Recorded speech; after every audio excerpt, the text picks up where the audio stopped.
All right. Welcome everybody to this week's very special NIM community call. I have full house today. I have with me Yana, ladies first, our front-end developer. How's it going, Yana? Say hi to the people. Hi guys, it's going great. Happy to be here. Also, we have Sachin, our Cosmos engineer. How's it going, Sash? Doing great. Thanks, Sudo. Hey, everyone. Nice to be back on this call again. It's awesome to have you back. And I also have, last but not least, Max, who's our senior DevRel. How's it going, Max?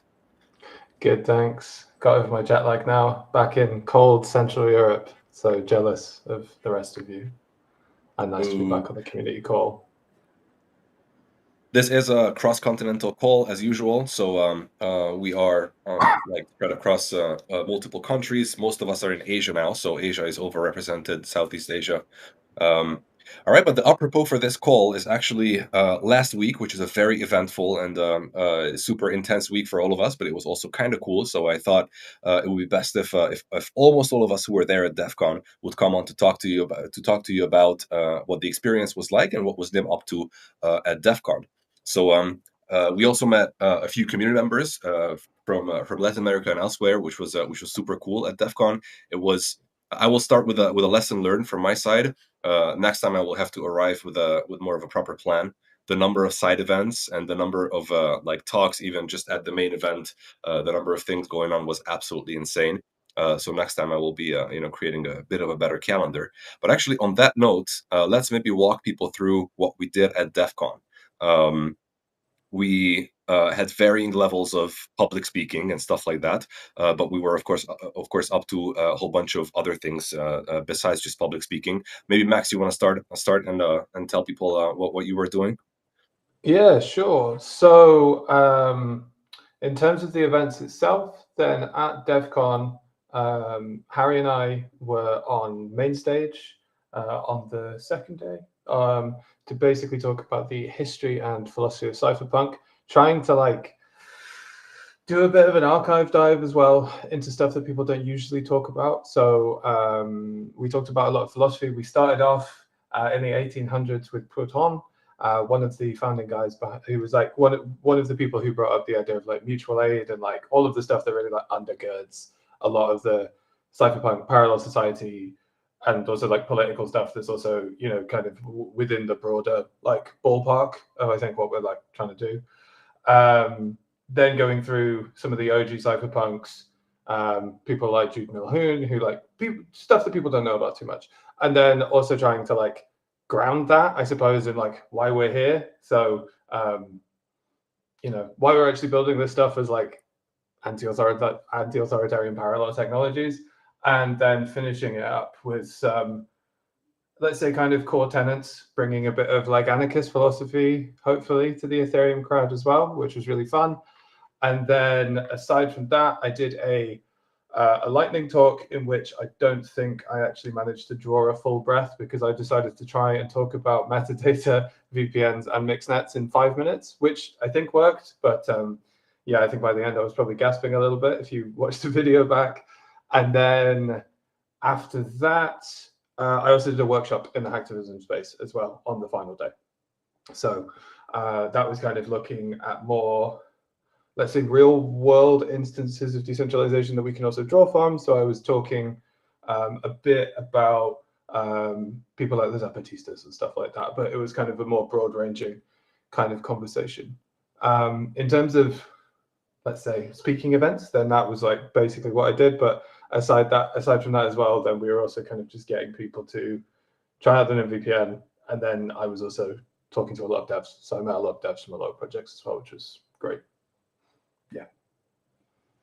I have to say, I gotta jump in. The Cypherpunk talk at DevCon, so the main event, it was absolutely crazy. I really enjoyed it. I was in the audience, so I also saw other people watching it. It was quite a bit of an outlier, I think, from the conference overall, and it was really really cool. It was even, you guys were even quoted in the closing ceremony of DevCon, which was pretty cool to see. The "Why We Are Here" portion, yeah.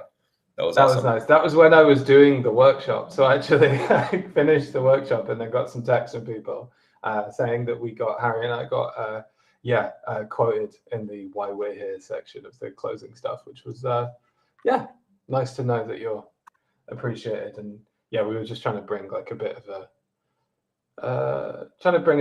varied energy maybe with like how we were doing it and what we were doing, not necessarily just talking about, you know, David Charm and you know, like Diffie Hellman and stuff, even though we did talk about that. I forgot something. Sorry, guys. I forgot to say, if you have any questions, you in the audience, it's lovely to have you here. If you have any questions, please feel free to leave them as usual in the YouTube chat or the Twitch chat, or if you want to preserve your privacy and not log in with your YouTube account or Twitch account when watching this live stream, then you can also leave them in the general chat, in the general channel of the NIM Matrix server. We're also keeping an eye there. With all of that said, I want to leave the busiest person last, which was Yana, obviously. So let's go with Sachin first. What were you up to? Thanks. Well, I was the official cheerleader for the team, so I did not have any talks. But the thing is that it's rare to see a grand event like DevCon happening in Asia, so it's sort of like really wanted to attend it. Besides that, I was talking to a lot of developers. I was really hunting for Cosmos ecosystem people because that's where my sort of comfort zone is. Had like a lot of productive talks with a bunch of privacy projects and some of the interop projects. Other than that, yeah, I also caught up with some of our validators because I mean they've been running our infra for like the past 3 years almost now, and I have never met any of them, right? So it was really nice to catch up with some of the validators and also some of our VCs as well. But one thing that I really liked about DevCon is I was wearing my NIM T-shirt and a hat almost all of the days, and it was nice to sort of like get people were just coming up to me without me initiating conversation, and they were like, hey, you're from NIM, like we have used your app, it's pretty cool. So it was sort of like a good validation that we're doing the right thing, right? So yeah, that was pretty much my DevCon. Speaking of merch, can I jump in and just say happy 2nd birthday to Web3 Privacy Now, whose hat I am wearing, for throwing, dope events. One of the few actual good crypto parties I've ever been to, and having very good merch. So yeah, happy 2nd birthday. We will definitely get back to Web3 Privacy Now because they pulled an absolutely amazing event, like one of the best events. So heads off to the entire team and Mikola as well. This was done exceptionally well. But now it's Yana's turn. What were you up to, Yana? Can you even list all of the things that you did at DevCon? Yeah, of course, it wasn't that much. You're just praising me too much, Sudo. So basically, I had 3 major, well, not major events, but interesting events where I was speaking or presenting NIM. And well, the first one was at the Parallel Society, which was organized by Logos. And this event was organized also, well, sorry for duplicating the words, but in parallel with the Ethereum cypherpunk community, exactly the one organized by Web3 Privacy. So it was really fun to run from one event to another and to see people like running and seeing them in 2 locations because everyone wanted to be in both places. It's like 2 major, not conflicting, but running side by side conferences or events. It was cool. Well, the Parallel Society event was smaller. It was a small workshop where a couple of people, well, me included, presented privacy tools, what you can use for your privacy in different dimensions, whether it's for some transactions, cryptocurrency transactions, or something like NIM VPN. And I also spoke a little bit about NIM community, so that's I was talking about you. And yeah, it was really cool. It was a small event, but really cozy one. It was a nice platform to speak about different questions. People could ask questions, and not like when you talk at the big scene and the big stage, people will not shout questions from the audience. So this was the first event.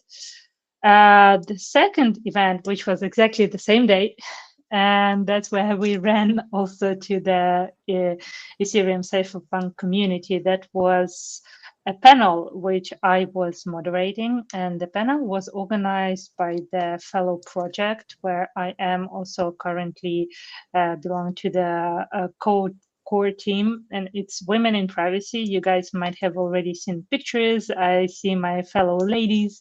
I see Rocio here in the chat. She also belongs to Women in Privacy. Our QA engineer Benny also belongs to Women in Privacy.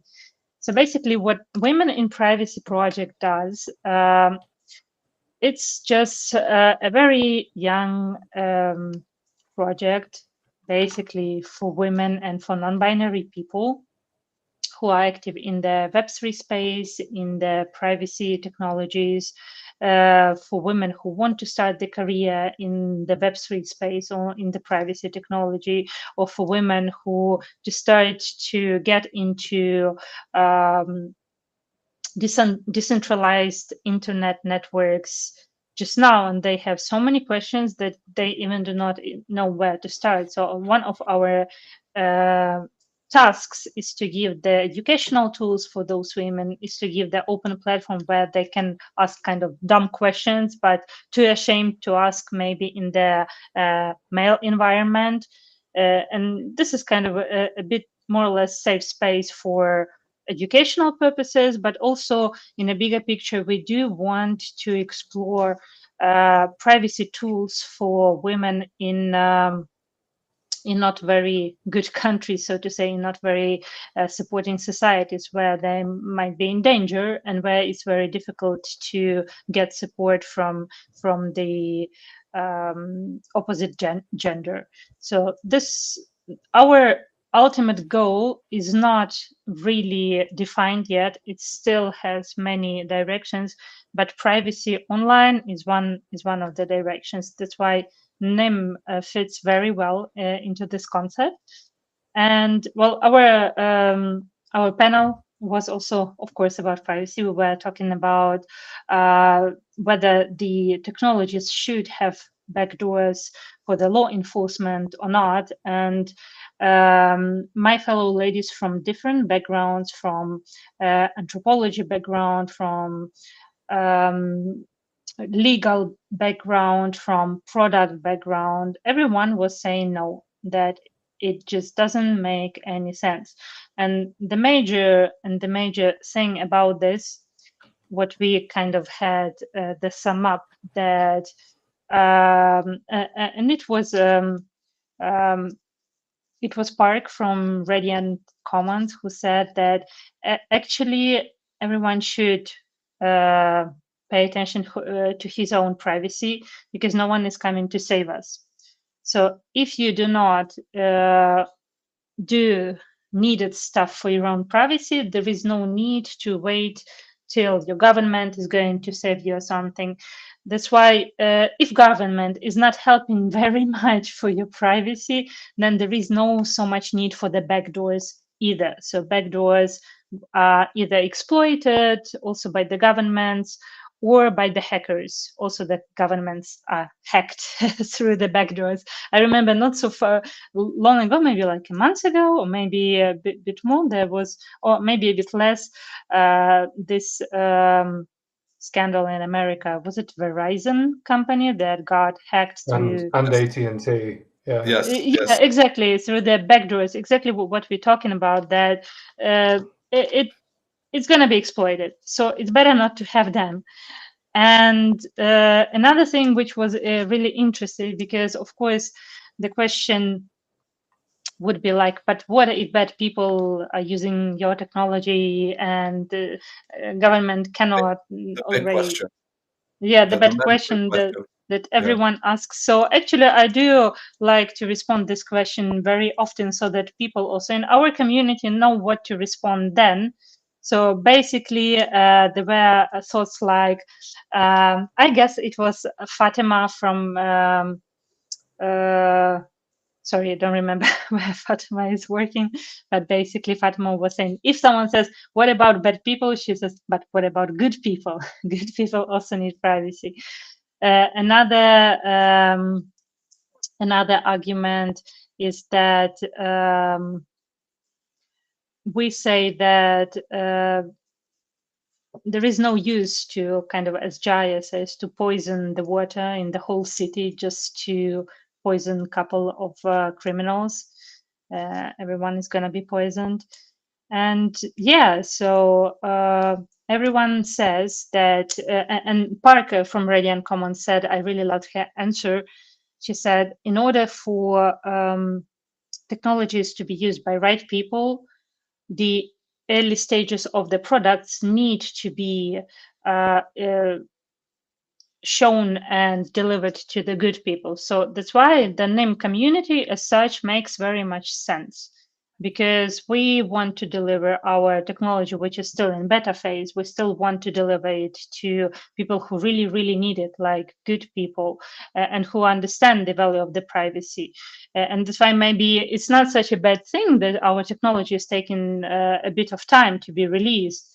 Most importantly, if good people start using it from the beginning, then it's more or less a good start for technology not to get the bad users.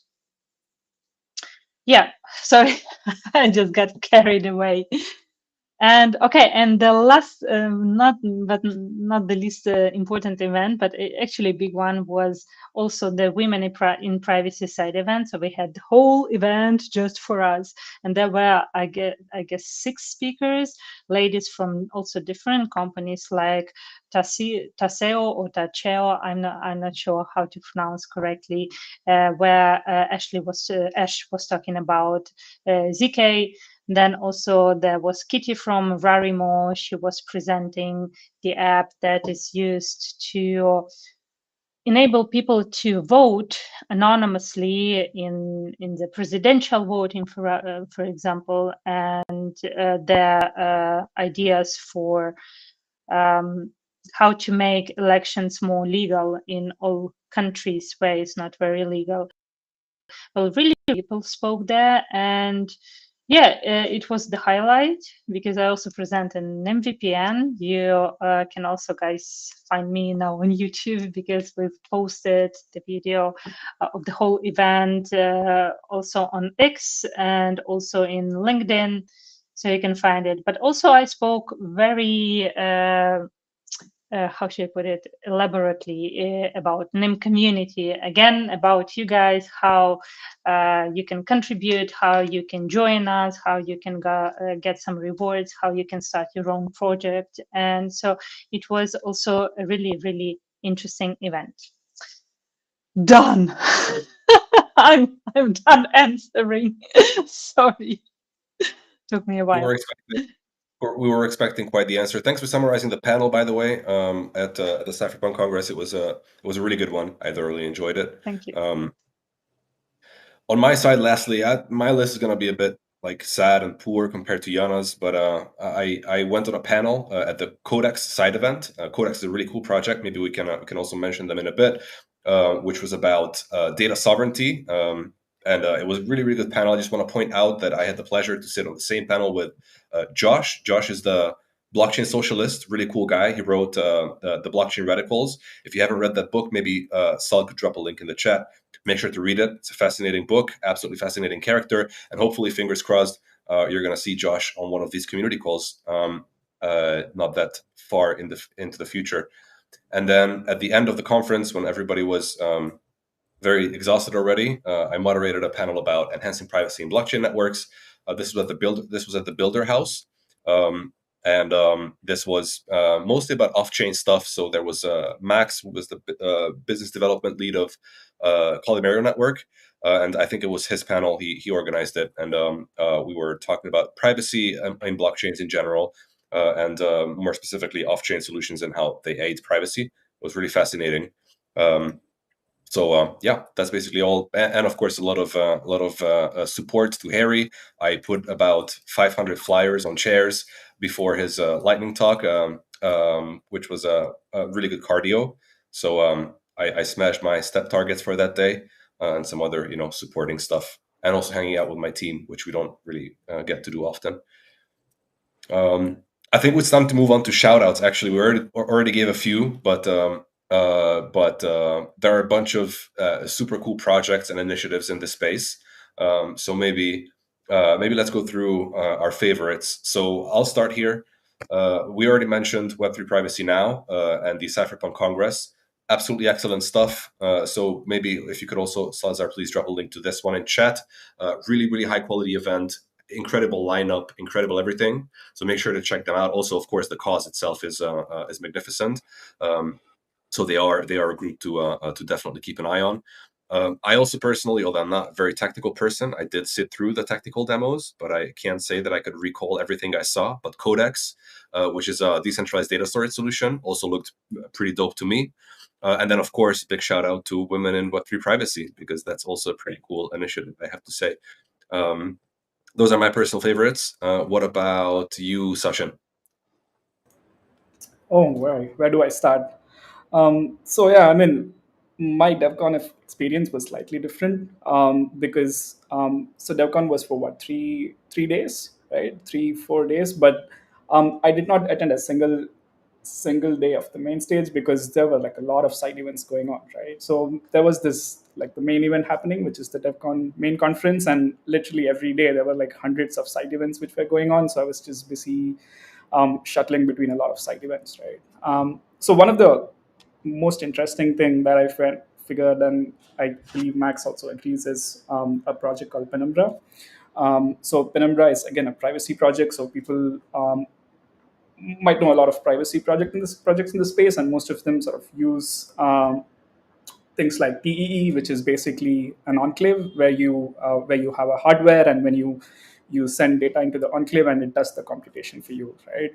But what Penumbra does is slightly different. They don't have trust assumptions on hardware level, but they just rely on pure math and zero knowledge proofs to actually enhance privacy, right? And sort of one of the best parts about them is that they don't use a centralized wallet like Kepler, because if you are a Cosmos native, you know that like Kepler is like the super wallet for everything, right? But it's also sort of increases the centralization because you need to interact with Kepler and the RPCs, and they can gather a lot of metadata, right? But what Penumbra does is they have sort of their own wallet, and they have a light client which is running in the browser. Which, so people who are not aware of light clients, is this super light blockchain node which runs on your browser, which does a limited amount of syncing with the blockchain, so that you don't actually have to talk to an external service, right? But what they do is they do it in your own node, and then all the transactions are broadcasted from your light client itself. So that was pretty cool, and I think it's easily one of my favorite projects.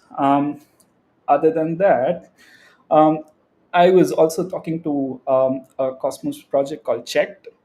So they are working on SSI, which is SSI, or you can call it as DIDs. So it's basically like a decentralized way of managing trust, right? So for people, for Ethereum folks, there are projects like SBTs or soulbound tokens, which are sort of like identities on the chain. But what Checked is trying to do is sort of not have a centralized way of doing it, but decentralizing identity management using any of the existing Web2 providers. So people who want to do identity verifications, like for example, do KYC, like they don't have to rely on a centralized server anymore, but they could just use the check network and then have decentralized verification of credentials. So I thought that was pretty cool as well.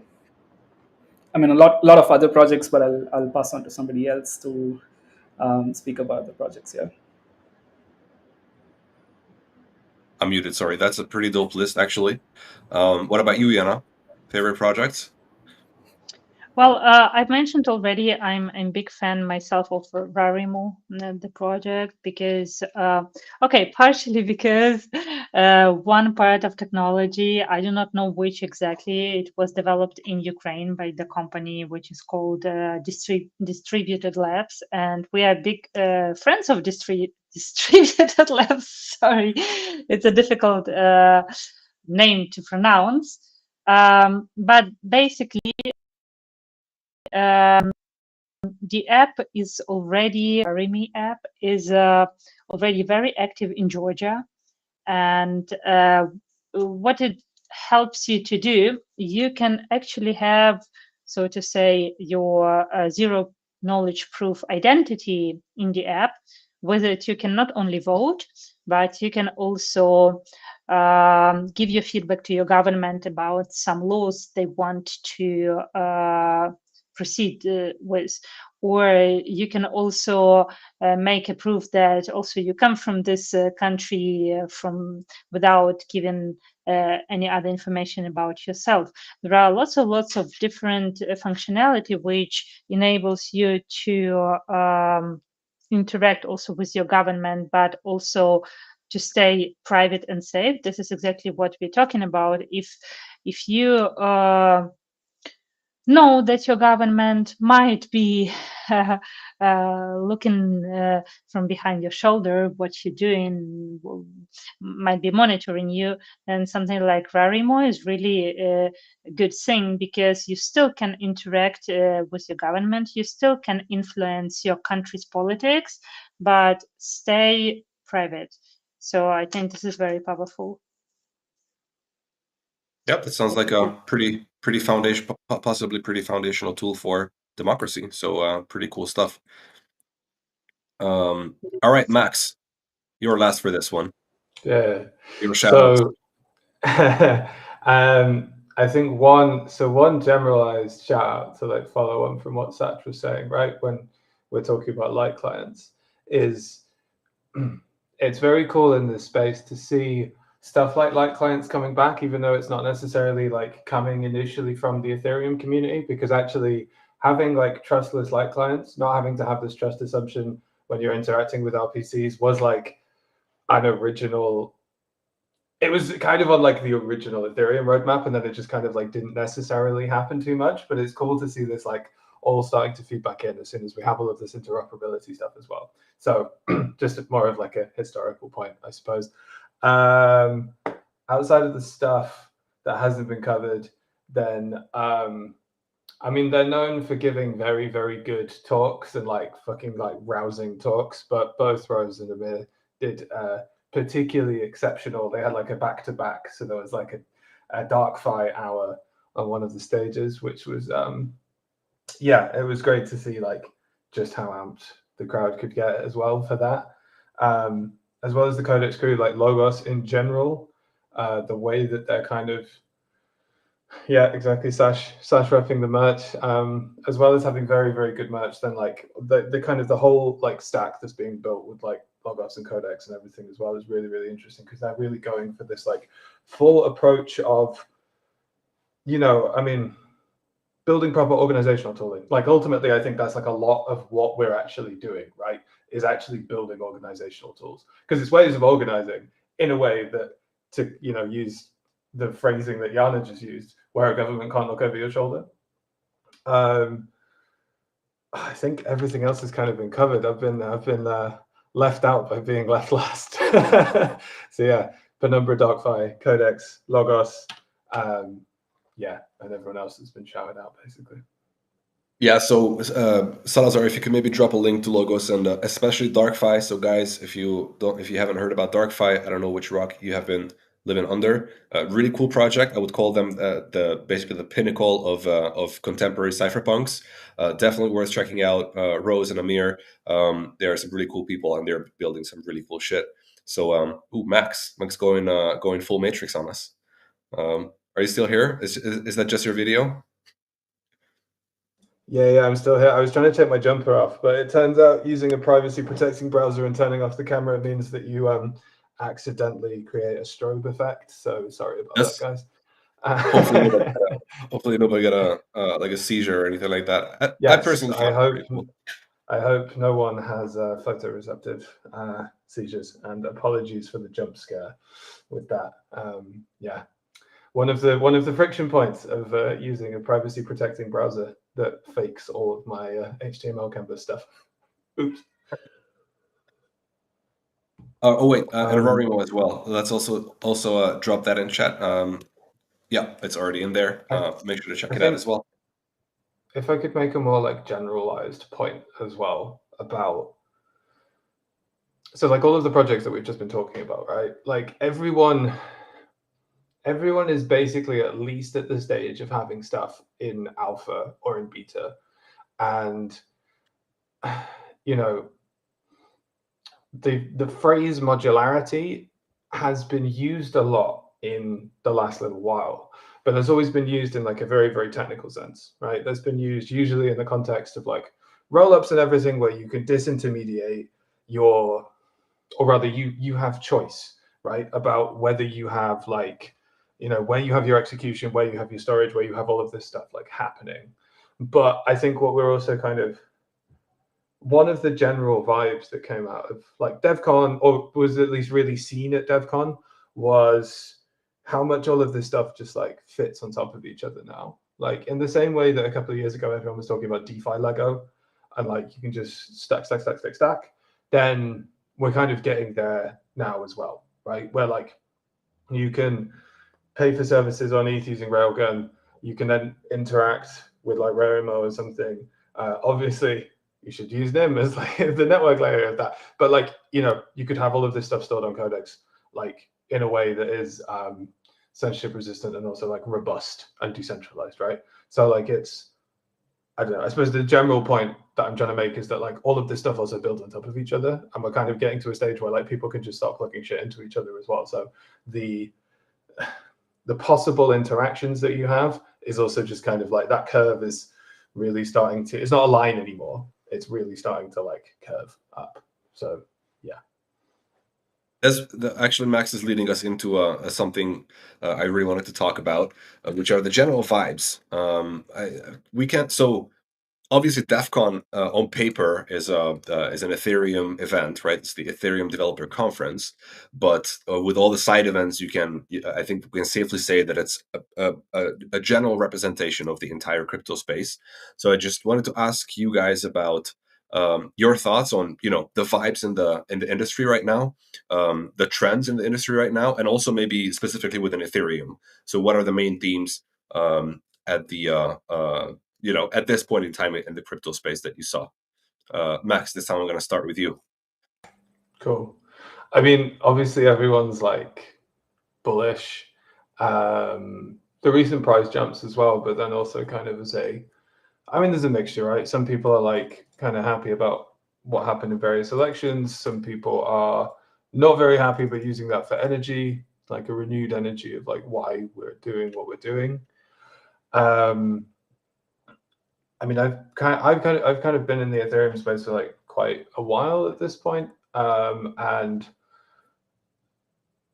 the last couple of years, it's always been fun going from like when you knew kind of all the projects to like, oh, you don't really know all of the projects, to now it's like, oh, there's like so many privacy projects, just privacy projects, not even like DeFi and like all the other stuff, that it's also impossible to like pay attention to everything, right?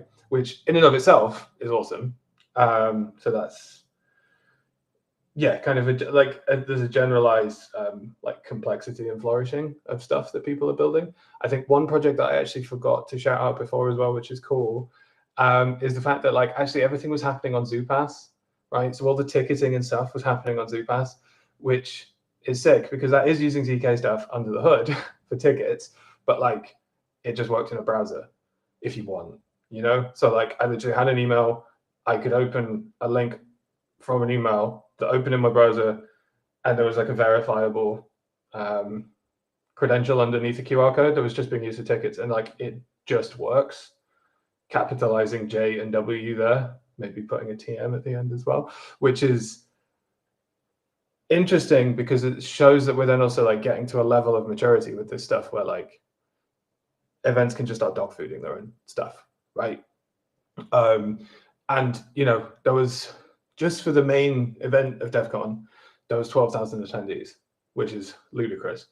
And then there was like 1,000 side events or something. I mean, it was like a crazy number of people that was there, and that infra just worked, which is, I think even 5 years ago, something you couldn't necessarily say, So I think in terms of that's maybe in and of itself, that seems quite a small thing, but I think it's also kind of an indicator of like generalized maturity in the space, both of the tools and then also like the approaches that people are taking.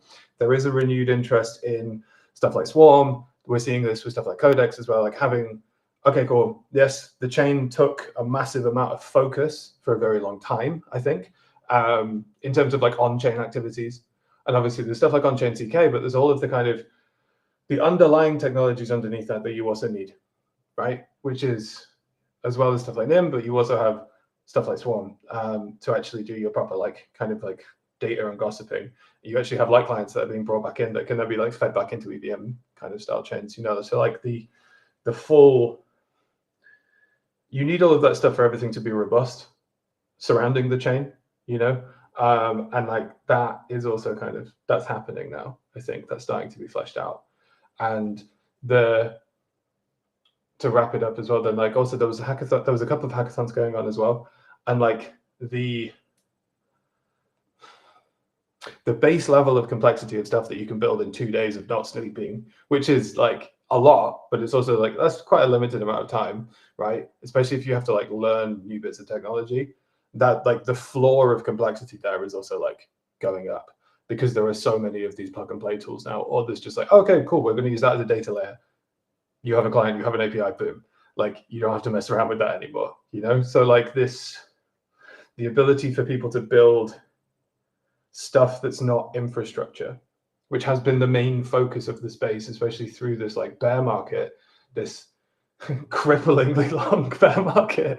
Everyone's been building infra, right? Which was a bet that came around for a couple of reasons. Partially it was VC stuff, partially because like building rollups and building infra was like the trend at that point.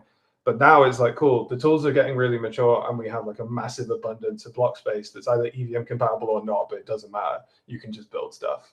And that for me is kind of like the really exciting bit that we're now getting to, because you can just build things, like things that people can actually use. So I think that was this is a big thing that Web3 privacy now are pushing, but I think there was a bigger emphasis on this as well in general that I saw from projects I was talking to, where like people can actually just build stuff to give to people now, like people who aren't blockchain people. We're not necessarily as inward looking anymore by necessity. It's easier to build stuff that either kind of abstracts the complexity away or just makes it a lot easier to kind of like engage with and interact with. And I think this was something that came up in your panel. That was a point that Josh made, which was that the kind of the language of UX really is how you codify education to a certain extent. And that is maturing. I think that's one of the areas that like could stand to be developed a lot more and focused on a lot more. Sorry if my cat's in the background, if you can hear that. Yeah, so sorry, I completely lost my train of thought. Yeah, all good stuff. I'll pass to someone else. Yeah, definitely. So maturity is really the name of the game. I feel like, to be completely honest, the noise also, now that we're headed into another bull market, went up in the space, but the signal also went up in the space. It really does feel like the maturity is at new all-time highs these days, which was really, really great to see. Max, cats are crashing the call, which is always nice to see. What was your vibe, Sachin? How do you feel about the space after DevCon? It was overwhelming to say the least. But I think some of the biggest lessons is that let's start with the good things first, right? So people are pretty bullish, but like people had like great vibes because we were in the middle of a run up of Bitcoin. Bitcoin was hitting like 80K, so the general vibe was like really good, right? And people were excited. And I believe if it was the same, if we were in the bear market, I don't think we would have had the same vibes. But people were just through the roof, right? That said, I think one of the biggest things that people are building right now is on abstraction, because as Max said, we have like abundance of block space, but there are no apps, right? But there have been attempts to build apps, but none of the apps were like really usable, right? If you give it to your grandma, she probably couldn't use it, right? But what I'm seeing as an emerging trend is that people are building user-friendly apps, and I think one of the most interesting thing that I saw was this project called Hyperliquid. I don't know if any of you follow Hyperliquid, but Hyperliquid is like a DEX. They support futures and they have an order book style execution, and all of it is on chain, right?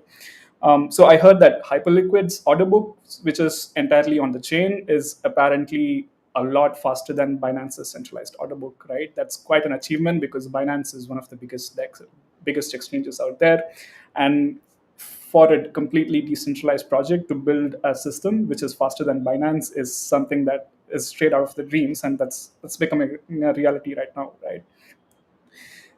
The second thing that I noticed is that a lot of focus is going towards adding value to crypto as a utility, or as like a store of value, because if you were around for a while, you could have seen that you could not have spent your crypto anywhere. You just sort of hold it, you send it to your centralized exchange, you like trade it for fiat, and then you spend that fiat, right? But right now, I'm seeing a lot of projects who are coming up with solutions like, like a completely crypto card, or coming up with apps which are being adopted by people to accept real world payments, right? So that's slowly catching up. I was amazed to see that people are even building on top of privacy projects and letting people spend their crypto in real life. So that was like really cool. And I think last but definitely not the least is interop, because a lot of people are building not on Ethereum, as Max said. Like, the projects are everywhere, right? They're building on an L2, they're building on Ethereum using their smart contracts. People are building on Cosmos, any other projects. But the real problem here is that you will sort of be confined to a specific ecosystem if you're using that project. So that's where interop comes in. So people are also trying to build like efficient bridges and ways to communicate between chains, right? So there were projects like Wormhole, projects like Picasso. Shout out to Picasso, because what they're doing is they're building IBC network for chains like Solana, chains like Ethereum, right? So you could just completely get rid of bridges which usually work on multisig, and we have had evidence of multisigs being compromised and bridges being hacked for millions of dollars.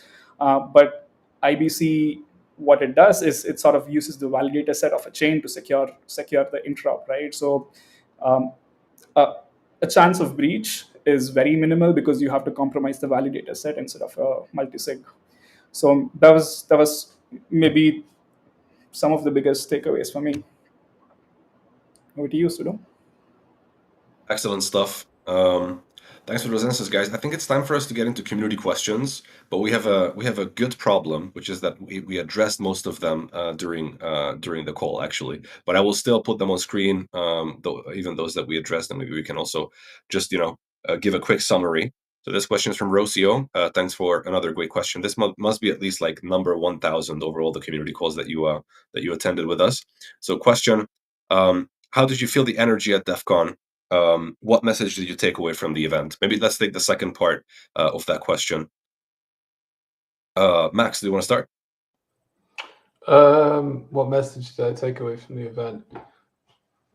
Keep building, but build with intention at this point, right? Because yes, we've been talking about all the like posy nice stuff, but we are also still talking about building tools that like operate in various degrees of adversarial environments. And if you're going to build something useful and build something dope at the same time, because you can. Yeah, I think that's about it. Oh no, we've lost Yana. Yana dropped. She'll be back, I'm sure. Yeah, there she is. Yeah, there she is. Yeah, I think that's kind of it for me. It's like, yeah, keep building. Everything's there. If anything, now like we have less and less of an excuse to not build actually useful stuff.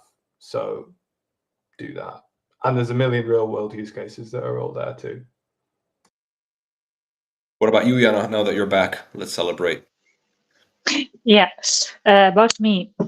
For example, what I found really interesting, because I was spending some of the time of the Cypherpunk Congress and talking to some of the cypherpunks. So basically, as you know, guys, the cypherpunks are very much against capitalism and against the project that make money while providing the privacy. And I even know that there was a question asked. There was on one of the panels.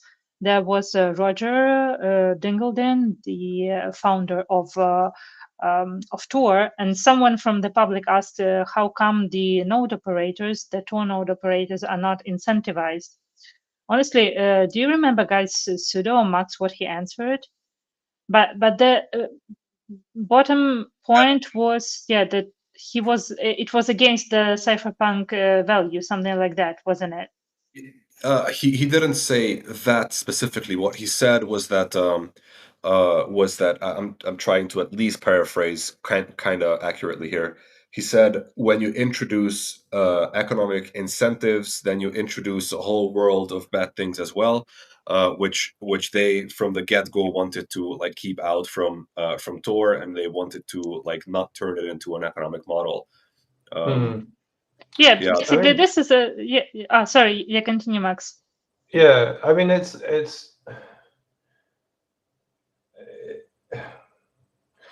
I think the point, which is a valid point and a valid like potential critique of having some kind of economic incentivization underneath what you're doing, right? Which is that you essentially turn everything into an optimization. Well, everything actually is always an optimization problem, right? So what behavior are you actually trying to optimize for within a network? And then kind of throwing everything into the, Cthulhu-esque grip of like capital and economics is always a bit spicy unless you're either very, very restricted in how you kind of like what kind of interface you create with that, or just in general, because yeah, it's like this is a system that optimizes for stuff that like generally is somewhat inimical to like the broader social stuff that a lot of us want to happen, right? Especially in a situation where it's completely permissionless, where you're kind of talking about, the internet infrastructure, and you don't kind of have like other types of oversight, whether you agree with those or not, which is a completely separate question. Because I mean, ultimately, it's like it is a thesis, right? It's a thesis that we can also use crypto economic incentives to incentivize certain things that we think of as positive, that work properly, right? So yeah, I mean, I wouldn't necessarily say that was like against the cypherpunk ethos. However, I also think that like it's it's a choice that they made to not do with Tor, which is cool. Tor has also been around for a very long time and has 8 million people that use it every day. And I think really having, always having a multiplicity of approaches is always actually, I mean, it's good just for like a robust system as well, isn't it? But yeah, it was a good kind of reminder of the fact that like, if you spend a lot of time in this space, I mean, I've been working in this space for like 8 and a bit years now, 9 years, and you can kind of become, you can have the blinders on a little bit, and it's good to also be reminded of the fact that like maybe to check your hypothesis of whether you can rely on economic incentives too. Yeah, an interesting point. Yeah, but what I think about this, because I was talking about this with Anne Brody, who is also the co-contributor of Women in Privacy, and she was actually giving a talk at the DevCon, and she is anthropologist, and she is looking into also this topic whether cypherpunk community can actually evolve very much, or the privacy can evolve very much if there is no capitalism involved, so to say. And basically what she's also saying that no, it cannot. And we might, and if we look at cypherpunk movement, guys, it started like in 80s or something like that, or even earlier. You Max, have been talking about how long ago it started. So did it become viral and huge and covered the whole globe in the last 50 years? No, it didn't. Although the problem of privacy is very, very vital. So cypherpunks do show us a big problem, but still in the last 50 years, this movement didn't become global, right? Also, the project, there are so many projects, so many good projects that can solve lots of privacy problems. Did anything become viral? Maybe just Tor, but still, if you could give a bit more money to Tor, if Tor didn't have to be funded from other sides, maybe it would become so big and so potent and so mighty, then it would solve already lots of problems. So basically, well, What we're saying that the society and technologies that we live now in, they are already so much incorporated against privacy. They do not have any privacy, and they have so much money in it. So you can only beat them also with very big money. So if there is no money in privacy projects, how do you want to beat this huge machine? Yeah. Wait, I think there's a If it sorry. hasn't happened in the last 50 years. About the virality of the cypherpunk movement, you're right that not everybody's talking about the cypherpunks, and nobody has like a poster of the great cypherpunks above their beds, right? Maybe except for Max. But let's not forget that this movement did bring us those little locks everywhere in your browser, which you don't even notice now, right? But TLS and all kinds of end-to-end encryption. And encryption in general would actually be literally illegal to use, at least in the States. And then, if in the States, where most of the tech actually comes from, the internet revolution happened mostly in the States. If their activism didn't bring us the legalization of asymmetric encryption, we would not have that technology. So actually, I think cypherpunk kind of did go viral, and they brought us something very important. Let's not forget that it was and still is like a very important movement. Yeah, but if you compare it to the pace with which technologies are evolving and the wins of cypherpunk movement, they're very, very small in comparison to everything we already have. So to cover everything we already have with privacy, you need to have more than just a movement. Yeah, I wanna build in on this as well, because I think there's a couple of ways, there's a couple of perspectives that you can like look at this from, right?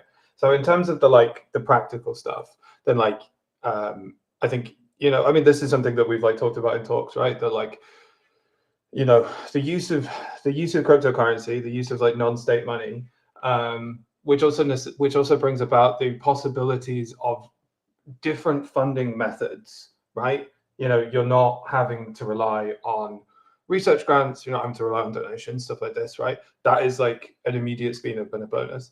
I think you also can't not look at the amount of money and renewed activity or renewed attention to cryptography, some like areas of cryptography research, like ZK stuff, right? That has been like, the vibes have been funded, but also it has, in a lot of cases, literally funded by cryptocurrency stuff as well, right? So you are kind of like renewing this too. I think the broader point is that there are kind of multiple like arenas within which the contest of power kind of happens. And I think this is something that you just brought up, Sudo, right? With the kind of, if we're talking about stuff like the Clipper chip and everything that we like didn't happen in the end, and TLS, which did happen. This happened in a variety of areas. It was like legal stuff, it was activism, it was lobbying, it was people just going out and building stuff. And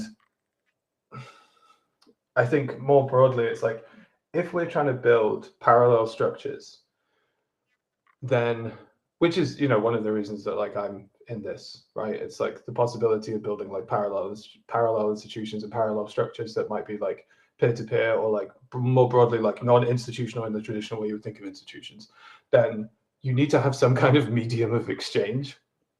And yeah, you need to have some form of a medium of exchange, right? One of the original cypherpunk ideas as well was like anonymous digital money. It's like anonymous digital cash, right? Which necessitates you having this medium of exchange that you have to build upon as well. And then finally, then if we're talking more broadly about like capitalism and everything, right? Then like this is a thing that will always it's like the blob. I can't remember who it was. I think it was Hart, but like it's like capitalism is essentially the blob. It will pull everything into it and it'll spit out like a version of that thing that is not inimical to itself. So yes, there is like interplay between this, and obviously I think we saw this in a lot of the like ICO bullshit, crazy DeFi stuff, like whatever. If you also give people the opportunity to just be like, hey, you could just make crazy money on the internet, then like there's going to be a bunch of people who are also essentially just capitalists doing that, but that's fine. whatever, they can do that over there. That's not what we're necessarily talking about. So I think it's also, we have to like be quite strict with the definitions of what we're talking about when we actually talk about this, because yes, whole massive swathes of like what people call crypto might actually be more akin to some kind of like bizarre hypercapitalism, but like a lot of it's not, and that's the stuff that interests me, and it's the stuff that we're all building here. So I think we can also just kind of like focus on that to the extent that like it matters for this argument, I think, because there is a lot to be said as well. I mean, you know, there's a lot to be said looking at like long-standing peer-to-peer networks, piracy networks, like BitTorrent as a protocol that is just consistently used and that you just cannot shut down, which the incentive to operate that is not a financial incentive, but people still have an incentive to do that. You have huge communities of people who like share books, share scientific papers, just people who just really love like weird films that you can't find anywhere else, and or you have to pay the Criterion collection like 30 euros a month to use. Like, no. That's just people like banding together around things that they care about and building stuff and doing stuff together. Within crypto, that might utilize a medium of exchange that necessitates having to have some kind of an on-ramp, therefore an interface with like fiat currencies. That's fine. In virtue of the fact that you have some kind of an interface with fiat currencies, that in and of itself is not like a problem in my mind. It can, going back to what we were talking about with regards to like optimizing for stuff, that can then optimize for like some kind of janky stuff. But there's also like tens of thousands of really smart people building this stuff because they care about it, who want to like solve those problems. 5 years ago, you couldn't have like off-chain voting that then is compiled into a ZK proof that then a DAO acts upon with a treasury, with a bunch of people who live in completely different places and never met each other before necessarily. Now you can. That's pretty sick for like 5 years, you know?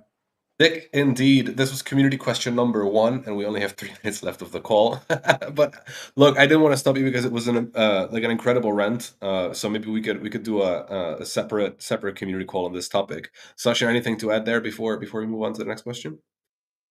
Was it about the vibes of the event, or Yeah. the biggest takeaways from the event? Yeah. All right. Yes, exactly.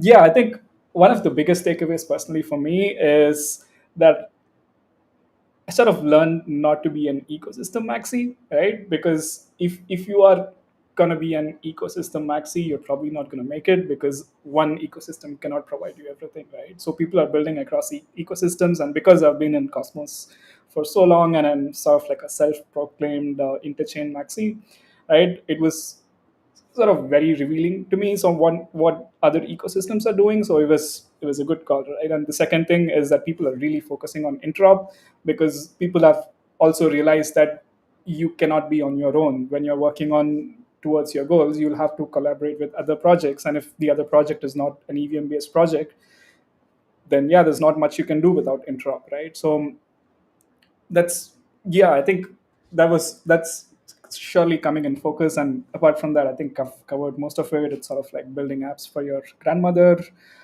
making your apps as good as any centralized apps, and we are seeing like real life examples of it, which I'm like really happy about. So yeah, that was my biggest takeaways. For me, very quickly, because I do want to move on to. There's one question I want to get to. You'll see why. But yes, to me, it's also apps for grandmas. I think the realization collectively sort of arrived at the space finally that we actually have to build things that anybody can use. So we can't just build stuff for each other.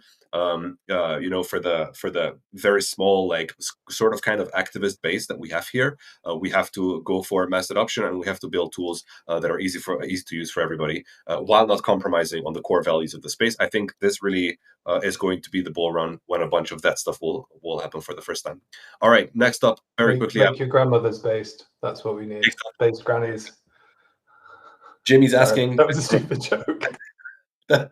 Thanks for a great question, Jimmy. I will address this very quickly. Is it possible to meet the NIM team at these events? Yes.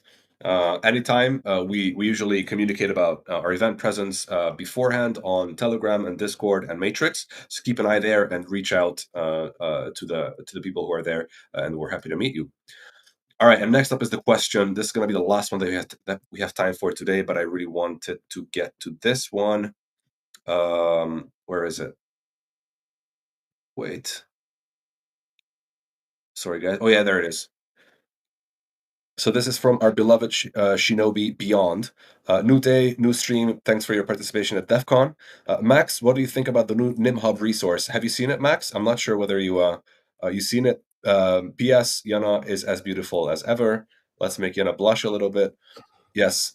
Max, have you seen the NimHub yet? No, I have not. This is the first I'm hearing about it. I Which did. is cool. Yes. So I'll have I to Yana then. saw. Can Yeah, I answer the question if Max can't? yeah. If you saw NimHub, go ahead. Yes. I did. NimHub is absolutely fantastic. So I was super excited to see. I did hear whispers from Beyond, and I saw like early stages of the project when he first showed me that he was working on something like this. The outcome, like basically, is above any of my expectations. So especially Squad League participants expect to hear way more about NimHub, because my big master plan with you, Beyond, is to turn the current I'll be honest, not so great NIM Squad League documentation into the amazing NIM Hub, so that it's going to be a better user experience for everybody. So yeah, NIM Hub is going to be a big deal. Make sure to keep an eye on it, and you're going to be hearing about it in the community a lot very soon. TM. Sorry, Yana, go ahead.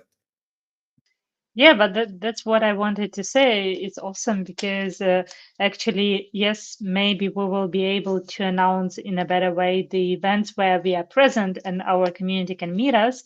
And I personally was very happy to see Latam community members. It was so good. I saw Salazar in his body and flesh and blood. It was so good.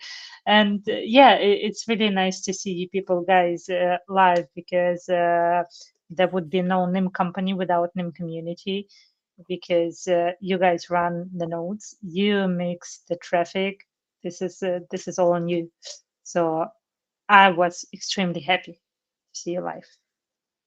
Likewise. So yeah, great job Beyond on NimHub, and we'll definitely collaborate on